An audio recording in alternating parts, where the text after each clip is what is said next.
Beethoven souffrait d'un grave empoisonnement au plomb, et le niveau de plomb qu'il avait aurait affecté ses reins. Un des 4 facteurs, la cirrhose du foie. Et si tout ce que nous pensions savoir sur la mort de Beethoven était faux? Pendant près de 2 siècles, les experts se sont disputés sur la cirrhose, les infections et même le destin lui-même. Mais aucune de ces réponses n'a tenu la route.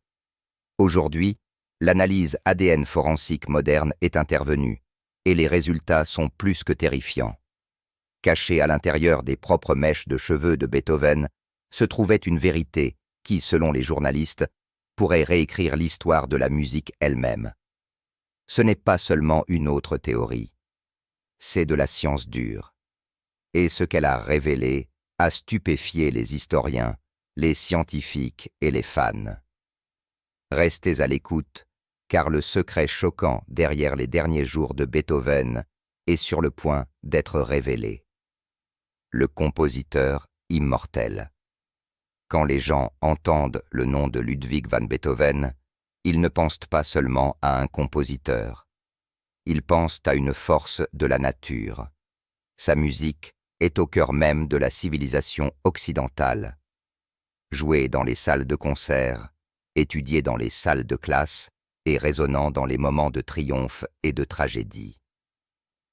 Des accords orageux de la 5e symphonie à l'Aude à la joie, qui deviendrait un jour un hymne mondial, l'œuvre de Beethoven a façonné le paysage sonore de l'humanité. Pourtant, derrière cet héritage monumental, se cache un homme dont les luttes personnelles étaient aussi dramatiques que ses symphonies. Il est né à Bonn en 1770, a déménagé à Vienne dans sa vingtaine et est rapidement devenu célèbre en tant que pianiste et compositeur. Mais ce qui l'a rendu inoubliable, ce n'est pas seulement son génie, c'est la façon dont il semblait défier le destin lui-même. Imaginez un homme dans la fleur de l'âge, éblouissant le public avec son jeu, commençant soudainement à remarquer une horreur silencieuse et rampante, le monde du son lui échappant. Beethoven a commencé à perdre l'ouïe à la fin de la vingtaine, une cruelle ironie du sort pour un musicien qui vivait à travers les tons, les harmonies et les vibrations. Au moment où il a composé certaines de ses plus grandes œuvres, comme la 9e symphonie, il était déjà profondément sourd. Comment un homme écrit-il de la musique qui émeut des millions de personnes alors qu'il ne peut pas entendre les notes lui-même? Cette question a hanté les érudits pendant des générations. Certains pensent qu'il s'est appuyé sur son oreille interne, une sorte de symphonie mentale jouant dans son imagination. D'autres suggèrent qu'il pressait son oreille contre le piano ou sentait les vibrations à travers ses os. Quoi qu'il ait fait, le résultat était tout simplement miraculeux, une preuve de l'esprit indomptable qui le définissait. Pourtant, la vie de Beethoven était loin d'être un conte de triomphe seulement. Sa personnalité était réputée difficile, souvent décrite comme têtue, irritable et sombre. Il s'est heurté à des mécènes, s'est querellé avec des amis et a vécu une grande partie de sa vie dans la tourmente émotionnelle. Derrière la bravade se cachait un homme aux prises avec une maladie constante, la dépression et l'isolement étouffant du silence. Son célèbre testament d'Iligenat, une lettre écrite en 1802 à ses frères, révèle la profondeur de son désespoir. Il y avoue avoir eu des pensées de mettre fin à sa vie, mais il décide que son art doit être sa raison de persévérer. Cette seule décision de vivre pour la musique a changé l'histoire. L'ironie est que, bien qu'il ait surmonté la souffrance physique et émotionnelle pour créer des œuvres intemporelles, la cause de cette souffrance est restée insaisissable. Même à son époque, les médecins avaient du mal à expliquer ce qui lui arrivait. Pourquoi a-t-il perdu l'ouïe? Pourquoi a-t-il enduré des décennies de douleurs à l'estomac, de faiblesse et finalement un déclin horrible qui l'a laissé jaune, gonflé et rongé par l'agonie? À sa mort, en mars 1827, son autopsie a fourni quelques indices. Un foie cirrhotique rétréci, des reins calcifiés et des nerfs auditifs endommagés. Mais ces fragments de preuves ont soulevé plus de questions qu'ils n'ont apporté de réponses. Pendant près de 2 siècles, le mystère a persisté. Certains ont soutenu qu'il avait bu jusqu'à la cirrhose. D'autres ont spéculé qu'il souffrait de syphilis, d'empoisonnement au plomb ou de rares affections génétiques. Chaque nouvelle théorie ajoutait une pièce, mais aucune ne semblait résoudre l'ensemble du puzzle. Et au fil des ans, l'image de Beethoven s'est transformée en celle d'un héros tragique, un homme condamné par le destin à souffrir pour son art. La vérité, cependant, pourrait ne pas être le destin du tout. Il pourrait s'agir de quelque chose de beaucoup plus sombre, de quelque chose de caché à la vue de tous depuis des générations. La fascination pour la souffrance de Beethoven n'a fait que croître à l'époque moderne, car elle rend ses triomphes d'autant plus étonnants. Ses derniers quatuors, ses Missa Solemni, sa 9e symphonie. Elles ont été écrites par un homme qui ne pouvait plus entendre les applaudissements, qui composait en luttant contre des maladies que nous avons encore du mal à comprendre. Découvrir la véritable raison de son déclin, ce n'est pas seulement résoudre une énigme médicale historique, c'est toucher au cœur même de son histoire. Et grâce au progrès de la science forensique moderne, cette énigme a finalement commencé à se résoudre. Les scientifiques sont retournés non pas à des dossiers médicaux poussiéreux ou à des lettres fanées, mais à quelque chose de plus intime, quelque chose qui a poussé de Beethoven lui-même, ses cheveux. Dans ces mèches se trouvent des preuves qui réécrivent l'histoire de sa mort. Et comme vous le verrez, la vérité derrière ces minuscules fragments est non seulement fascinante, elle est terrifiante. Les derniers jours de Beethoven. Au début des années 1820, le corps de Beethoven le trahissait d'une manière à laquelle aucun génie ne pouvait résister. Pendant des décennies, il avait vécu avec des douleurs à l'estomac, des problèmes digestifs imprévisibles et le silence de plus en plus profond de la surdité. Mais dans ces dernières années, quelque chose de beaucoup plus insidieux s'est emparé de lui. Ses amis et connaissances l'ont décrit comme ayant la peau jaune et gonflée, le ventre distendu de liquide, les membres affaiblis. Il s'effondrait parfois d'épuisement, parfois restait alité pendant des jours. Même ses lettres ont changé de ton, le mélange habituel de frustration et de défi ardent étant maintenant mêlé de résignation. Il était clair que le compositeur immortel était en train de mourir. Les récits de l'hiver 1826, au début de 1827, le montrent subissant des interventions répétées visant à drainer l'acide, les litres de liquide s'accumulant dans son abdomen alors que son foie défaillant luttait contre la maladie. Ces prétendues paracenthèses n'apportaient qu'un soulagement temporaire. Imaginez Beethoven, qui commandait autrefois des orchestres avec des gestes tonitruants, maintenant réduit à rester immobile pendant que des médecins perçaient son abdomen pour libérer la marée gonflée à l'intérieur. Les interventions l'ont laissé faible et exposé à l'infection. Pourtant, il n'y avait pas d'alternative. La médecine au début du XIXe siècle avait peu à offrir au-delà des interventions et des spéculations grossières. Les observateurs ont écrit au sujet de sa peau jaunie, de ses yeux creux et des douleurs lancinantes qui le tourmentaient. Il ne pouvait pas manger confortablement, et quand il le faisait, il vomissait souvent. Sa force s'est évanouie, mais étrangement son esprit et sa volonté créatrice n'ont jamais semblé s'évanouir. Même dans son déclin, il s'est accroché à la musique, esquissant des idées, bien que sa capacité à achever des œuvres plus importantes ait diminué à mesure que la maladie le consumait. C'était un homme dont le corps même s'arrêtait, mais dont l'esprit résistait jusqu'au bout. Le 24 mars 1827, des prêtres ont été appelés pour administrer les derniers sacrements. À ce moment-là, Beethoven avait accepté ce qui allait arriver, même si ceux qui l'entouraient ne l'avaient pas fait. 2 jours plus tard, pendant un orage, on dit qu'il s'est brièvement réveillé de son inconscience, levant le bras comme pour défier les cieux avant de s'effondrer à nouveau dans l'immobilité. Au soir du 26 mars, il était parti. Vienne s'est tue en deuil et des dizaines de milliers de personnes se sont déplacées pour lui rendre hommage à ses funérailles. Sa tombe était recouverte de couronnes. Sa mort était considérée comme le décès d'un empereur du son.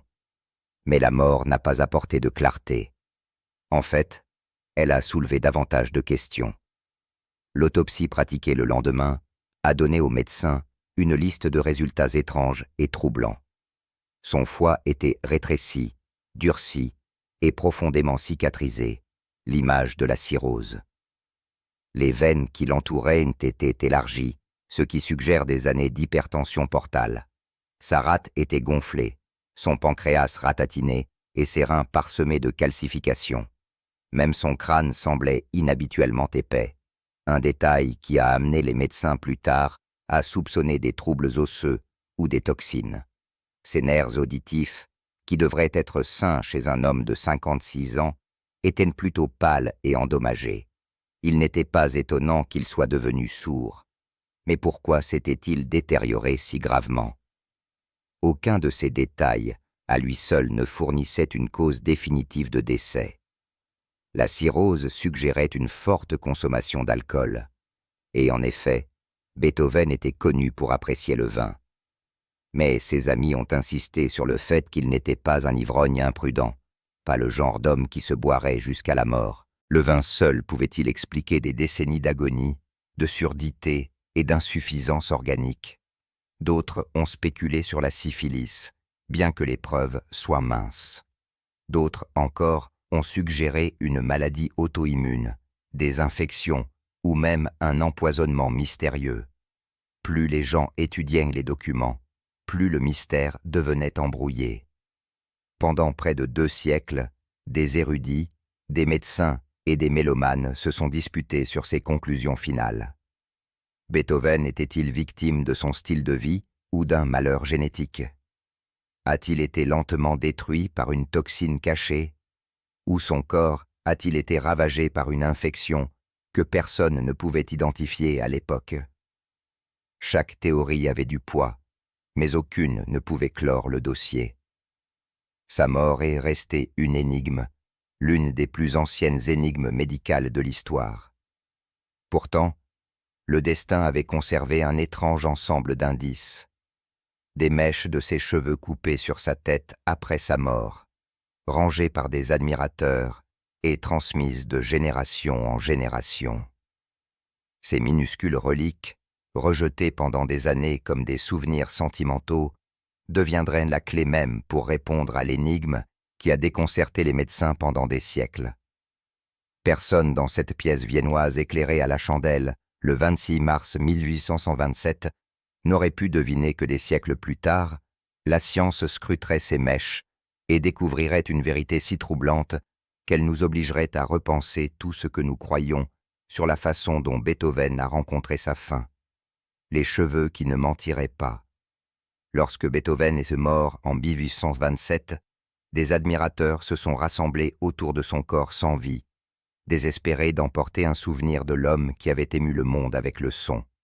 À cette époque, il était courant de couper des mèches de cheveux sur les morts comme souvenir, une preuve tangible de la connexion à la grandeur. Plusieurs mèches de cheveux de Beethoven ont été prélevées cette nuit-là, certaines soigneusement conservées, d'autres discrètement transmises entre amis et collectionneurs. Personne n'aurait pu imaginer que ces fragiles reliques, de petites touffes de kératine scellées dans des enveloppes et des médaillons, deviendraient un jour le centre d'intérêt de la science moderne. Pendant plus d'1 siècle, les cheveux de Beethoven ont transité par des mains privées. Les familles les ont gardés comme des trésors, les musées les ont exposés et les passionnés ont chuchoté sur leur authenticité. Certaines mèches se sont avérées être des faux, attachés à une provenance douteuse ou à une contrefaçon pure et simple. D'autres, cependant, ont montré des preuves convaincantes de leur origine, transmises par des chaînes de traçabilité fiables. Ces morceaux du corps de Beethoven, conservés par chance et sentiment, étaient destinés à devenir plus que de simples souvenirs. Ils sont devenus des preuves forensiques. À la fin du XXe siècle, les chercheurs ont réalisé que les cheveux contenaient une valeur forensique remarquable. Les traces chimiques du régime alimentaire, de l'environnement et des toxines s'incrustent dans les mèches au fur et à mesure de leur croissance, offrant ainsi une chronologie de l'exposition. L'ADN, lui aussi, peut parfois être extrait, transportant des informations génétiques à travers les siècles. Beethoven, il s'est avéré, avait involontairement laissé derrière lui non seulement sa musique, mais aussi un dossier biologique attendant d'être déverrouillé. Les premières études sérieuses ont commencé dans les années 1990 lorsque des scientifiques ont analysé ce qui était connu sous le nom de mèche Hiller, censée avoir été coupée par un garçon nommé Ferdinand Hiller au chevet de Beethoven. Les résultats ont été surprenants, des niveaux élevés de plomb. Certains ont déclaré le mystère résolu. Beethoven était mort d'un empoisonnement au plomb. L'idée a gagné du terrain, alimentant les gros titres et les spéculations. Mais la science se nourrit du doute et des fissures sont rapidement apparues dans cette conclusion. La mèche Hiller était elle-même les cheveux de Beethoven.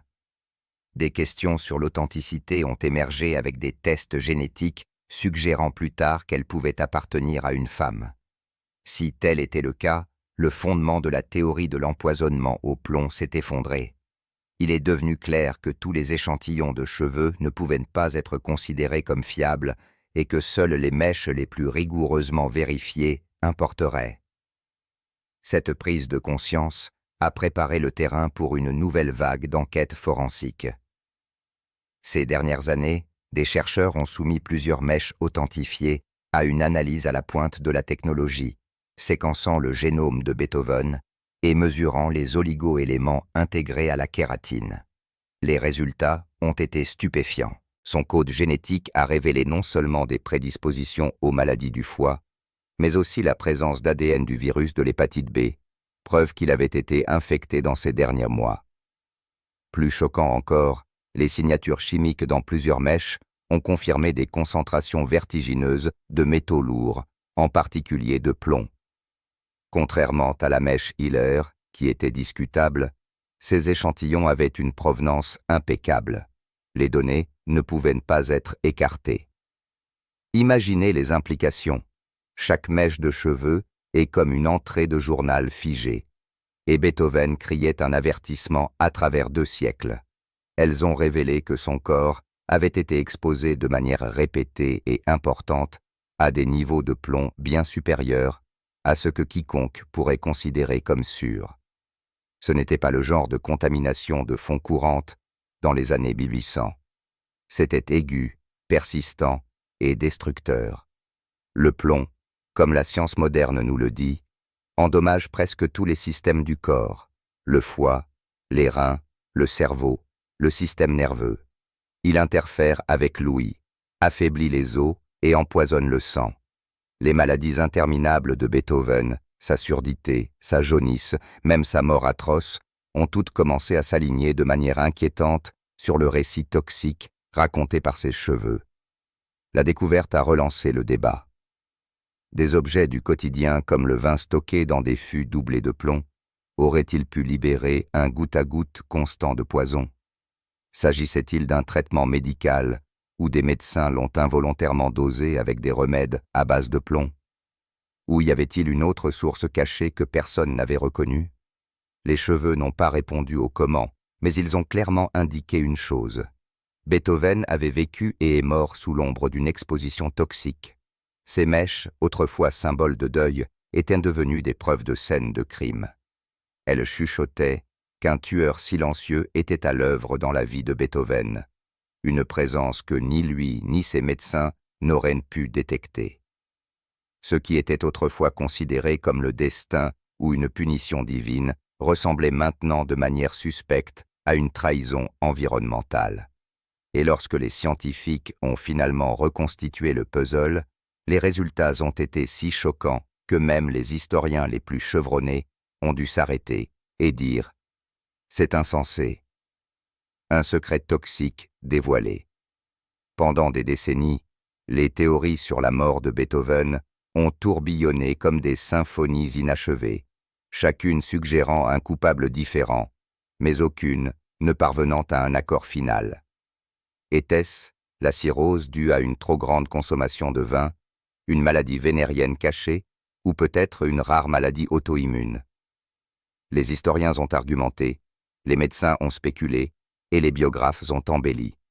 Pourtant, le mystère a persisté, non résolu et étrangement intouchable.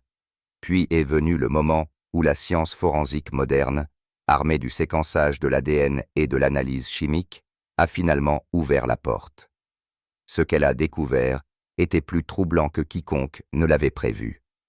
La percée s'est produite lorsque plusieurs mèches authentifiées de cheveux de Beethoven ont été soumises à des tests à haute résolution.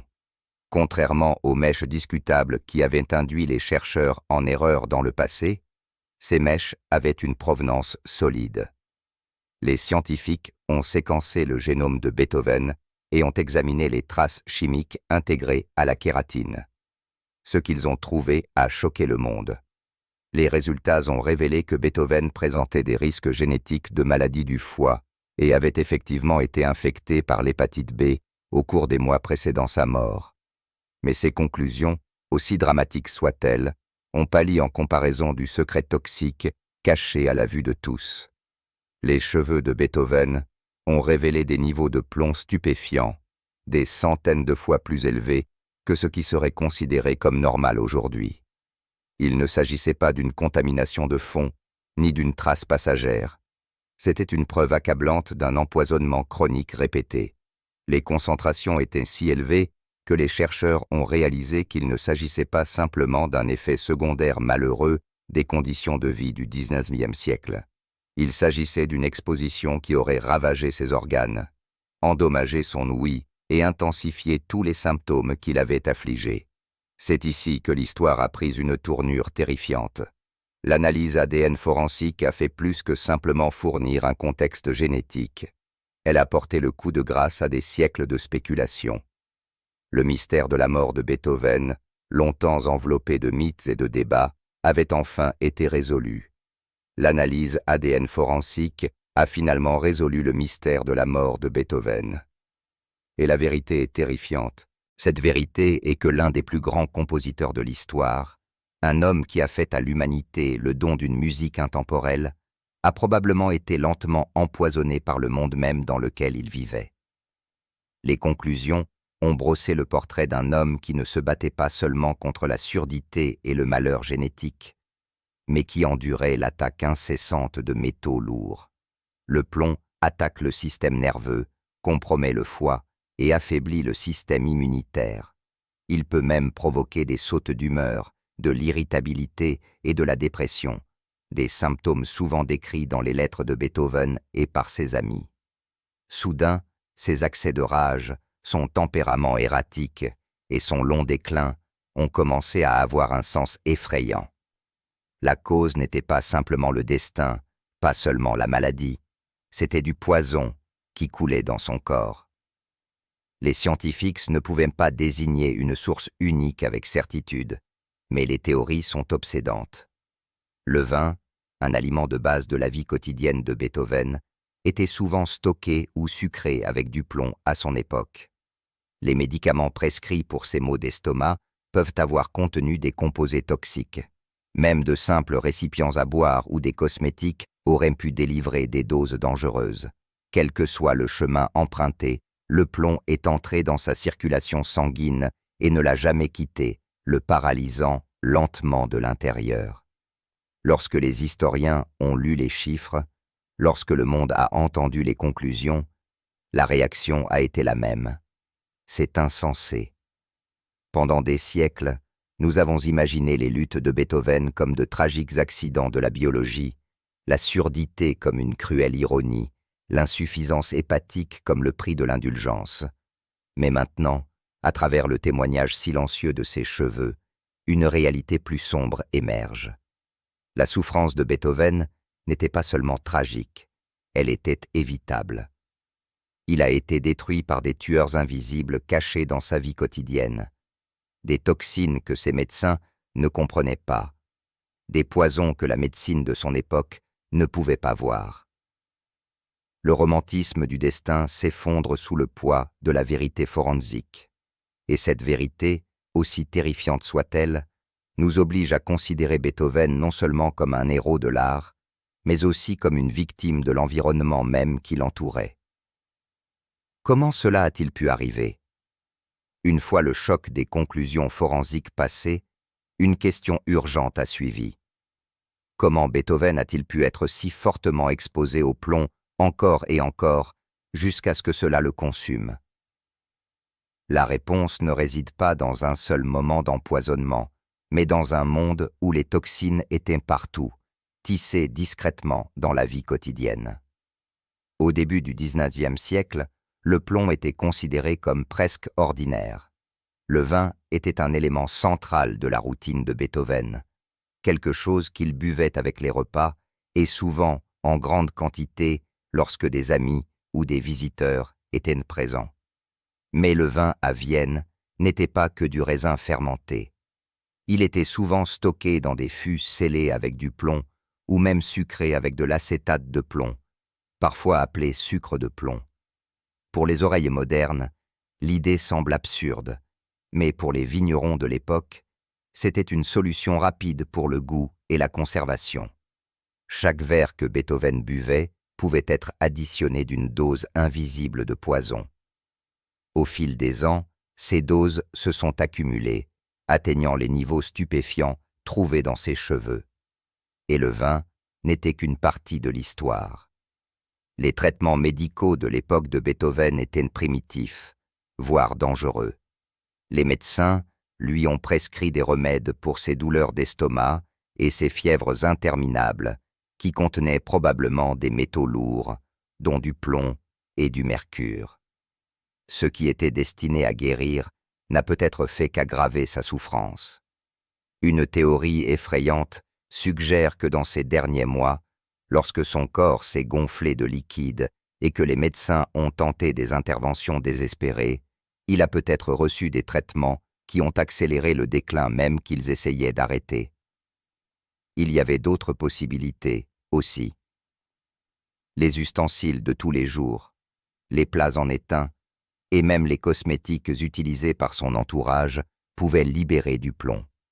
L'épaississement du crâne et les nerfs auditifs endommagés de Beethoven, décrits dans son autopsie, correspondent parfaitement à une exposition à long terme. Ses humeurs imprévisibles et son irritabilité, si souvent décrites par ceux qui le connaissaient, s'alignent étrangement avec les effets neurologiques de l'empoisonnement au plomb. Lorsque tous ces détails sont superposés, le portrait devient difficile à ignorer. Le monde de Beethoven était saturé de poison et il en a payé le prix ultime. Pourtant, la tragédie est plus que médicale. Elle recadre son histoire de vie de manière troublante. Pendant des siècles, les biographes ont dépeint sa surdité comme le destin, ses maladies comme des mystères inexplicables. Mais si ces luttes n'étaient pas le destin, pas une punition divine, mais un sous-produit évitable de l'époque dans laquelle il vivait, et si la souffrance qui a donné à sa musique une intensité si brute était alimentée par des toxines cachées dans chaque gorgée de vin, chaque dose de médicament, chaque outil destiné à le servir, l'idée transforme la légende en quelque chose de beaucoup plus sombre. Beethoven n'était pas seulement un génie luttant contre le silence intérieur. Il était une victime de son environnement, empoisonné lentement et inexorablement jusqu'à ce que son corps cède. Cette prise de conscience nous laisse avec une pensée obsédante. La musique qui a inspiré l'humanité pendant 2 siècles, la 5e, la 9e, les derniers quatuors, a été écrite par un homme qui se battait inconsciemment contre le poison à chaque note. Ses triomphes n'étaient pas seulement contre la surdité ou le désespoir, mais contre un ennemi caché que son époque ne pouvait pas reconnaître. Les mèches de cheveux qui lui ont survécu révèlent maintenant cette vérité effrayante. nous obligeant à voir la vie et la mort de Beethoven à travers une nouvelle lentille. Un où la grandeur a été atteinte malgré un tueur silencieux et invisible. L'héritage réécrit, les révélations tirées des cheveux de Beethoven ont fait plus que clore un dossier médical. Elles ont remodelé notre façon de comprendre sa vie. Pendant des générations, son histoire a été racontée comme celle d'un génie tragique. Un homme qui a surmonté la surdité et la maladie grâce à une force de volonté pure. Cette histoire reste vraie. Mais plus nous regardons en profondeur, plus nous réalisons que sa souffrance n'était pas seulement le destin. Elle a été amplifiée par l'empoisonnement au plomb, les vulnérabilités génétiques et même l'hépatite B. Le mythe de l'artiste maudit se heurte maintenant à la réalité de la science forensique, et le résultat est à la fois fascinant et profondément troublant. En un sens, cette vérité rend ses réalisations encore plus grandes. Pensez-y, alors que son corps s'effondrait, que des toxines coulaient dans son sang et que son ouïe s'effondrait, Beethoven a composé des œuvres qui restent inégalées en termes d'ampleur et de puissance émotionnelle.